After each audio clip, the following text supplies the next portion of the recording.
ನೀವು ದಿನ ನ್ಯೂಸ್ ಚಾನಲಲ್ಲಿ ರಾಜಕೀಯ ನೋಡಿರ್ತೀರ ಅಲ್ವಾ? ಅವರು ಹಿಂಗಂದ್ರು ಇವರು ಹಂಗಂದ್ರು ಅಂತ. ಆದರೆ ಇವತ್ತು ನಾನು ನಿಮಗೆ ಹೇಳ್ತಾ ಇರೋದು ಬರೀ ರಾಜಕೀಯ ಸುದ್ದಿ ಅಲ್ಲ, ಇದೊಂದು ಪಕ್ಕಾ ಪೊಲಿಟಿಕಲ್ ಥ್ರಿಲ್ಲರ್ ಮೂವಿ ಥರ. ನಮ್ಮ ಕರ್ನಾಟಕ ಕಾಂಗ್ರೆಸ್ಸಲ್ಲಿ ಸದ್ಯಕ್ಕೀಗ ಒಂಥರ ಸೈಲೆಂಟ್ ವಾರ್ ನಡೀತಾ ಇದೆ.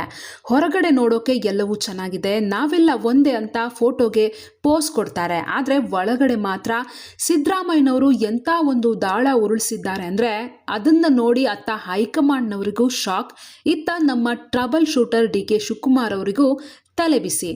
ಅಷ್ಟಕ್ಕೂ ಸಿದ್ದರಾಮಯ್ಯ ಮಾಡಿದ ಆ ಮಾಸ್ಟರ್ ಪ್ಲಾನ್ ಏನು? ಒಂದೇ ಒಂದು ಸಚಿವ ಸ್ಥಾನದಿಂದ ಇಡೀ ಕಾಂಗ್ರೆಸ್ ಸರ್ಕಾರ ಹೆಂಗೆ ಲಾಕ್ ಆಗಿದೆ ಗೊತ್ತಾ? ಈ ವಿಡಿಯೋನ ಸ್ಕಿಪ್ ಮಾಡದೆ ಪೂರ್ತಿಯಾಗಿ ನೋಡಿ, ನಿಮಗೆ ಮೈ ಜುಮ್ ಅನ್ಸುತ್ತೆ. ಬನ್ನಿ ಈಗ ಮ್ಯಾಟರ್ಗೆ ಡೈರೆಕ್ಟ್ ಆಗಿ ಬಂದ್ಬಿಡೋಣ. ನಿಮಗೆ ಗೊತ್ತಿರೋ ಹಾಗೆ ಸದ್ಯಕ್ಕೆ ಮಂತ್ರಿಮಂಡಲದಲ್ಲಿ ಒಂದೇ ಒಂದು ಸಚಿವ ಸ್ಥಾನ ಖಾಲಿ ಇದೆ. ಆ ಗಾಯತ್ರಿ ಶಾಂತೇಗೌಡರ ಹೆಸರು ಹೋಲ್ಡಲ್ಲಿ ಇಟ್ಟಿದ್ರಲ್ಲ, ಅದೇ ಜಾಗ.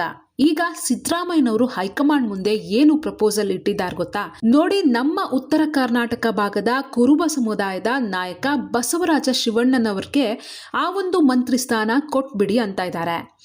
ಇಷ್ಟೇ ಆಗಿದ್ರೆ ಇದು ಸಿಂಪಲ್ ವಿಷಯ ಆಗ್ತಿತ್ತು. ಆದರೆ ಇದ್ರ ಜೊತೆಗೆ ಸಿದ್ದರಾಮಯ್ಯನವರು ಇನ್ನೊಂದು ಮಾತು ಕೂಡ ಹೇಳ್ತಾ ಇದ್ದಾರೆ. ಅಲ್ಲೇ ಇರೋದು ನಿಜವಾದ ಟ್ವಿಸ್ಟ್. ಅವರು ಹೈಕಮಾಂಡ್ಗೆ ಏನು ಹೇಳಿದ್ದಾರೆ ಅಂದರೆ, ನೋಡಿ, ನನ್ನ ಮಗ ಯತೀಂದ್ರ ಸಿದ್ದರಾಮಯ್ಯಂಗೆ ವಿಧಾನ ಪರಿಷತ್ತಿನ ಸಭಾನಾಯಕನ ಹುದ್ದೆ ಏನು ಕೊಡಬೇಡಿ, ನನ್ನ ಮಗನಿಗೆ ಯಾವ ದೊಡ್ಡ ಹುದ್ದೆಯೂ ಬೇಡ ಅಂತ ತುಂಬ ಸಿಂಪಲ್ ಆಗಿ ಸಜ್ಜನರ ಥರ ಹೇಳಿದ್ದಾರೆ. ಈಗ ನೀವು ಕೇಳಬಹುದು, ಅಲ್ಲ, ಮಗನಿಗೆ ಹುದ್ದೆ ಬೇಡ ಅಂತಿದ್ದಾರಲ್ಲ, ಇದರಲ್ಲಿ ತಂತ್ರ ಏನಿದೆ ಅಂತ. ಅಯ್ಯೋ, ಇಲ್ಲೇ ಇರೋದು ಮ್ಯಾಜಿಕ್. ಈಗ ಆ ಖಾಲಿ ಇರೋ ಒಂದೇ ಒಂದು ಸಚಿವ ಸ್ಥಾನ ಬಸವರಾಜ ಶಿವಣ್ಣನವರ ಪಾಲಾಯಿತು ಅಂದ್ಕೊಳ್ಳಿ. ಆಗ ವಿಧಾನ ಪರಿಷತ್ತಲ್ಲಿ ಇರೋ ಕಾಂಗ್ರೆಸ್ನ ಏಕೈಕ ಸಚಿವ ಅಂದರೆ ಅದು ಯತೀಂದ್ರ ಸಿದ್ದರಾಮಯ್ಯ ಒಬ್ಬರೇ. ನಮ್ಮ ರಾಜಕೀಯ ಸಂಪ್ರದಾಯದ ಪ್ರಕಾರ ವಿಧಾನ ಪರಿಷತ್ನಲ್ಲಿ ಯಾರು ಮಂತ್ರಿ ಆಗಿರ್ತಾರೋ ಅವರೇ ಸಭಾನಾಯಕ ಆಗಬೇಕು. ಅಂದರೆ ಸಿದ್ದರಾಮಯ್ಯನವರು ನನ್ನ ಮಗನಿಗೆ ಹುದ್ದೆ ಬೇಡ ಅಂತ ಹೊರಗಡೆ ಹೇಳಿದ್ರು ರೂಲ್ಸ್ ಪ್ರಕಾರ ಹೈಕಮಾಂಡ್ ಯತೀಂದ್ರ ಅವರನ್ನೇ ಸಭಾನಾಯಕ ಮಾಡೋದು ಅನಿವಾರ್ಯ ಆಗೋಗ್ಬಿಡತ್ತೆ. ಹೇಗಿದೆ ನೋಡಿ ಸಿದ್ದರಾಮಯ್ಯನವರ ಪ್ಲಾನಿಂಗ್. ಒಡ್ಡೋಣ ಅಂದ್ರೆ ಬಲಿಯೂ ಇಲ್ಲ, ಹಿಡಿಯೋಣ ಅಂದ್ರೆ ಕೈಗೆ ಸಿಗೋದು ಇಲ್ಲ. ಸರಿ, ಈಗ ನೀವು ಇನ್ನೊಂದು ಆಂಗಲ್ ನಿಂದ ಯೋಚನೆ ಮಾಡಿ. ಒಂದ್ ವೇಳೆ ಸಿದ್ದರಾಮಯ್ಯನವರ ಮಾತು ಕೇಳಿ ಬಸವರಾಜ ಶಿವಣ್ಣನವರಿಗೆ ಆ ಒಂದು ಸಚಿವ ಸ್ಥಾನ ಕೊಟ್ಟಾಯ್ತು ಅನ್ಕೊಳ್ಳಿ. ಆಗ ಏನಾಗುತ್ತೆ ಗೊತ್ತಾ? ಇಡೀ ಕರ್ನಾಟಕ ಸರ್ಕಾರದ ಸಚಿವ ಸಂಪುಟದಲ್ಲಿ ಒಬ್ಬ ಮಹಿಳಾ ಸಚಿವರು ಇಲ್ಲದಂಗೆ ಆಗೋಗುತ್ತೆ. ಯೋಚನೆ ಮಾಡಿ, ಅತ್ತ ದೆಹಲಿಯಲ್ಲಿ ರಾಹುಲ್ ಗಾಂಧಿ, ಪ್ರಿಯಾಂಕಾ ಗಾಂಧಿ ಎಲ್ಲ ಮಹಿಳಾ ಸಬಲೀಕರಣ, ನಾರಿಯರಿಗೆ ಆದ್ಯತೆ ಅಂತ ಭಾಷಣ ಮಾಡ್ತಿರ್ತಾರೆ. ಆದ್ರೆ ಕಾಂಗ್ರೆಸ್ ಆಡಳಿತ ಇರೋ ಕರ್ನಾಟಕದಲ್ಲೇ ಮಂತ್ರಿಮಂಡಲದಲ್ಲಿ ಒಬ್ಬ ಮಹಿಳೆಯೇ ಇಲ್ಲ ಅಂದ್ರೆ ಪ್ರತಿಪಕ್ಷಗಳು ಸುಮ್ಮನೆ ಬಿಡ್ತಾರಾ? ಮಹಿಳೆಯರಿಗೆ ಜಾಗವೇ ಇಲ್ಲದ ಸರ್ಕಾರ ಅಂತ ಕೇವಲ ಒಂದೇ ದಿನದಲ್ಲಿ ಇಡೀ ದೇಶಾದ್ಯಂತ ಟ್ರೋಲ್ ಮಾಡೋಕೆ ಶುರು ಮಾಡ್ತಾರೆ. ಇತ್ತ ಗಾಯತ್ರಿ ಶಾಂತೇಗೌಡರಿಗೆ ಮಂತ್ರಿ ಸ್ಥಾನ ಕೊಡ್ತೀವಿ ಅಂದ್ರೆ ಸಿದ್ದರಾಮಯ್ಯ ಮತ್ತೆ ಕುರುಬ ಸಮುದಾಯದ ಅಸಮಾಧಾನ ಎದುರಾಗುತ್ತೆ. ಅತ್ತ ಶಿವಣ್ಣನವ್ರಿಗೆ ಕೊಟ್ರೆ ಮಹಿಳೆಯರೇ ಇಲ್ಲ ಅನ್ನೋ ಬಿಕ್ಕಟ್ಟು ಸೃಷ್ಟಿಯಾಗುತ್ತೆ. ಸಿದ್ದರಾಮಯ್ಯನವರು ಎಸೆದಿರೋ ಈ ದಾಳದಿಂದ ಹೈಕಮಾಂಡ್ ಈಗ ಅಕ್ಷರಶಃ ಅಡಕತ್ತರಿಯಲ್ಲಿ ಸಿಲುಕಿಕೊಂಡಿದೆ.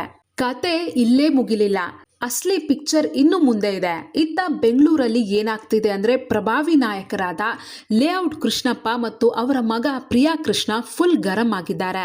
ನಮಗೆ ಮಂತ್ರಿ ಸ್ಥಾನ ಕೊಡ್ತೀರಾ ಕೊಡಿ, ಇಲ್ಲಾಂದರೆ ನಮ್ಮ ದಾರಿ ನಮಗೆ, ನಾವು ಪಾರ್ಟಿ ಬಿಟ್ಟು ಹೋಗ್ತೀವಿ ಅಂತ ಹೈಕಮಾಂಡ್ಗೆ ನೇರ ಎಚ್ಚರಿಕೆ ಕೊಡ್ತಾ ಇದ್ದಾರೆ. ಈಗ ಲೇಔಟ್ ಕೃಷ್ಣಪ್ಪ ಅವರಿಗೆ ಮಂತ್ರಿ ಸ್ಥಾನ ಕೊಡಬೇಕು ಅಂದರೆ ಖಾಲಿ ಇರೋದು ಒಂದೇ ಸ್ಥಾನ. ಅದನ್ನ ಶಿವಣ್ಣನವ್ರಿಗೆ ಕೊಟ್ಟರೆ ಕೃಷ್ಣಪ್ಪಂಗೆ ಎಲ್ಲಿಂದ ಕೊಡ್ತಾರೆ? ಒಂದ್ ವೇಳೆ ಕೃಷ್ಣಪ್ಪನವರಿಗೆ ಮಂತ್ರಿ ಸ್ಥಾನ ಕೊಡಲೇಬೇಕು ಅಂದ್ರೆ ಈಗಿರೋ ಯಾರಾದ್ರೂ ಒಬ್ಬರು ಹಾಲಿ ಸಚಿವರಿಂದ ರಾಜೀನಾಮೆ ಕೊಡಿಸ್ಬೇಕು.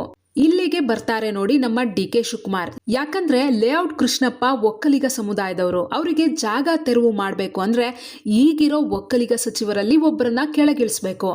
ಸದ್ಯಕ್ಕೆ ಒಕ್ಕಲಿಗ ಕೋಟಾದಲ್ಲಿ ಸಚಿವರಾಗಿರೋ ಎಚ್.ಸಿ. ಬಾಲಕೃಷ್ಣ, ಚಲುವರಾಯಸ್ವಾಮಿ ಮತ್ತೆ ಕೆ.ಎಂ. ಶಿವಲಿಂಗೇಗೌಡ, ಈ ಮೂವರು ಡಿ.ಕೆ.ಶಿ ಅವರ ಪಕ್ಕಾ ಆಪ್ತರು.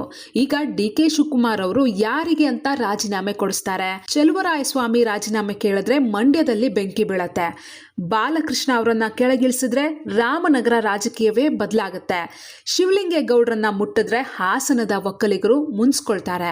ಅಂದ್ರೆ ಲೇಔಟ್ ಕೃಷ್ಣಪ್ಪ ಅವರ ಬಂಡಾಯದ ಉರಿಯನ್ನ ಸಿದ್ದರಾಮಯ್ಯನವರು ನೇರವಾಗಿ ಡಿ.ಕೆ. ಶಿವಕುಮಾರ್ ಅವರ ಅಂಗಳಕ್ಕೆ ತಳ್ಳಿದ್ದಾರೆ. ತಮ್ಮ ಆಪ್ತರನ್ನ ಕಾಪಾಡ್ಕೋಬೇಕಾ ಅಥವಾ ಪಕ್ಷದ ಬಂಡಾಯ ತಡಿಬೇಕಾ ಅನ್ನೋ ದೊಡ್ಡ ಧರ್ಮ ಸಂಕಟದಲ್ಲಿ ಡಿ.ಕೆ.ಶಿ ಈಗ ಸಿಲುಕಿಕೊಂಡಿದ್ದಾರೆ. ನೋಡಿದ್ರಲ್ಲ, ಸಿದ್ದರಾಮಯ್ಯನವರು ಉರುಳಿಸಿದ ಒಂದೇ ಒಂದು ದಾಳ ಇವತ್ತು ಎಷ್ಟೆಲ್ಲ ಕೆಲಸ ಮಾಡಿದೆ ಅಂತ. ಕುರುಬ ಸಮುದಾಯಕ್ಕೆ ಸಚಿವ ಸ್ಥಾನದ ಬೇಡಿಕೆ ಇಟ್ಟು ತಮ್ಮ ಬೆಂಬಲಿಗರನ್ನ ಗಟ್ಟಿ ಮಾಡಿಕೊಂಡ್ರು. ತಮ್ಮ ಮಗ ಯತೀಂದ್ರ ಅವರನ್ನ ಸದ್ದು ಗದ್ದಲವಿಲ್ಲದೆ ಮೇಲ್ಮನೆಗೆ ಸಭಾನಾಯಕ ಮಾಡುವಂತಹ ವಾತಾವರಣ ಕ್ರಿಯೇಟ್ ಮಾಡಿದ್ರು. ಮಹಿಳಾ ಸಚಿವರೇ ಇಲ್ಲ ಅನ್ನೋ ಪಾಯಿಂಟ್ ಇಟ್ಟು ಹೈಕಮಾಂಡ್ ಕೈ ಕಟ್ಟಿ ಹಾಕಿದ್ರು. ಲೇಔಟ್ ಕೃಷ್ಣಪ್ಪ ಅವರ ಬಂಡಾಯದ ಬಿಸಿಯನ್ನ ಡಿ.ಕೆ. ಶಿವಕುಮಾರ್ ತಲೆಗೆ ಕಟ್ಬಿಟ್ರು. ಇದನ್ನೇ ಹೇಳೋದು ರಾಜಕೀಯದಲ್ಲಿ ಚಾಣಕ್ಯ ತಂತ್ರ ಅಂತ. ಈಗ ಬೋನಸ್ ಆಗಿ ನಮ್ಗಿರೋ ಕುತೂಹಲ ಅಂದ್ರೆ ಈ ಮಾಸ್ಟರ್ ಪ್ಲಾನ್ ನಿಂದ ನಮ್ಮ ಟ್ರಬಲ್ ಶೂಟರ್ ಡಿ.ಕೆ. ಶಿವಕುಮಾರ್ ಮತ್ತೆ ಹೈಕಮಾಂಡ್ ಹೆಂಗೆ ಎಸ್ಕೇಪ್ ಆಗ್ತಾರೆ, ಯಾರಿಗೆ ಮಂತ್ರಿ ಸ್ಥಾನ ಸಿಗುತ್ತೆ, ಯತೀಂದ್ರ ಸಿದ್ದರಾಮಯ್ಯ ನಿಜವಾಗ್ಲೂ ಸಭಾನಾಯಕ ಆಗ್ತಾರಾ? ನಿಮ್ಗೇನನ್ಸುತ್ತೆ? ಸಿದ್ದರಾಮಯ್ಯನವರ ಈ ನಡೆ ಸರಿಯಾಗಿದೆಯಾ ಅಥವಾ ಡಿ.ಕೆ.ಶಿ ಇದಕ್ಕೆ ಸೂಕ್ತ ಕೌಂಟರ್ ಕೊಡ್ತಾರಾ? ನಿಮ್ಮ ಅನಿಸಿಕೆ ಅಭಿಪ್ರಾಯವನ್ನ ಕಮೆಂಟ್ ಮಾಡಿ ತಿಳಿಸಿ. ವಿಡಿಯೋ ಇಷ್ಟ ಆಗಿದ್ರೆ ಲೈಕ್ ಮಾಡಿ, ನಿಮ್ಮ ಫ್ರೆಂಡ್ಸ್ ಜೊತೆ ಶೇರ್ ಮಾಡಿ, ಮತ್ತೆ ಮರೆಯದೆ ನಮ್ಮ ವಾರ್ತೆ ಚಾನೆಲ್ ಅನ್ನ ಸಬ್ಸ್ಕ್ರೈಬ್ ಆಗಿ. ಮತ್ತೊಂದು ಇಂಟ್ರೆಸ್ಟಿಂಗ್ ಪೊಲಿಟಿಕಲ್ ಸ್ಟೋರಿ ಜೊತೆ ಮತ್ತೆ ಸಿಗ್ತೀನಿ. ಧನ್ಯವಾದಗಳು.